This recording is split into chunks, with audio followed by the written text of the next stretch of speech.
আমার খাজা বাবা হাসতেছে, বাদশা খাজা গরিবে নওয়াজকে বলতেছে।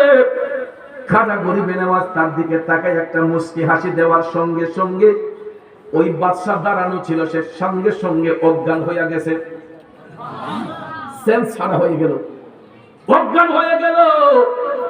অজ্ঞান হয়ে যাওয়ার পর সঙ্গে সঙ্গে সবাই একটা হট্ট গন্ডগোল সৃষ্টি হয়ে গেছে। কি ব্যাপার, এটা কেমন লোক? বাদশার দিকে তাকানোর সঙ্গে সঙ্গেই বাদশা অজ্ঞান হয়ে গেছে।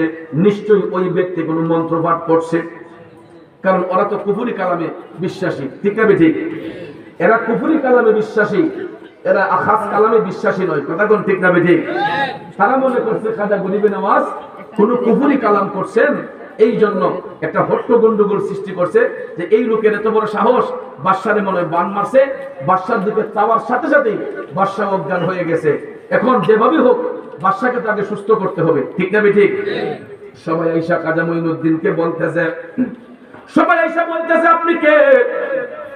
কি আপনার পরিচয়? আপনি কেন এই অবস্থা করলেন? বাদশার দিকে তাকাইলেন, আপনি তাকানোর কারণে বাদশা দাঁড়ানো অবস্থায় অজ্ঞান হয়ে পড়ে গেছে। এখন আপনি বাদশাকে সুস্থ করে দেন। খাজা গরিবে নওয়াজ কই, সুস্থ করার মালিক তো আল্লাহ, আমি করবো কেমনে?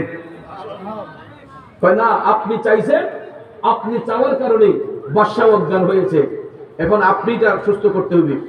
তখন খাজা গরিবে নওয়াজ বললেন, ঠিক আছে, আমার যদি সুস্থ করতে হয় তাহলে আমি যেই হাউস থেকে যেই যোগ দিয়া পানি নিয়ে গোসল করছি, উজু করছি, ওই যোগ দিয়া ওই হাউস থেকে একটু পানি নিয়ে আসো।